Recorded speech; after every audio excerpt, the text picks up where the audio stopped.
அந்த சோத்துக்கத்தாழை மடலை எடுத்து அந்த உள்ள இருக்கிற ஜெல் இருக்கு இல்லையா, அதை நல்லா கழுவிடணும் தண்ணியில. அந்த பிசுபிசுப்பு தன்மை போய் தண்ணியில கழுவுனோம்னா நல்ல நொங்கு மாதிரி, பண்ண நொங்கு மாதிரி இருக்கும்.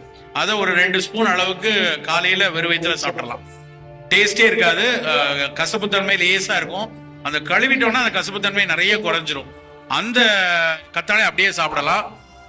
அதுலயே லேகியமா கிண்டி இப்பெல்லாம் குமரி லேகியம், வான்குமரி லேகியம்லாம் வருது, அது மாதிரி எடுத்துக்கொள்ளலாம். வயிற்று புண்கள் இருக்கவங்க, அல்சர் கேஸ்ட்ரைட்டிஸ் இருக்கிறவங்க, அவங்களுக்கும் சோத்து கத்தாழை நல்லது. சிறுநீர் எரிச்சல், யூரின்ல கல் இருக்கிறதுனாலயோ யூரினரி ட்ராக்ட் எரிச்சல் இருக்கவங்களுக்கும் கத்தாழை நல்லது. இதை தாண்டி ரொம்ப சூடு இருக்கவங்க, பித்த சூடு இருக்கு, கண்ணெல்லாம் எரியுது, அது மாதிரி இருக்கவங்க இந்த கத்தாழையும் நல்லெண்ணையும் சேர்த்து காய்ச்சணும்.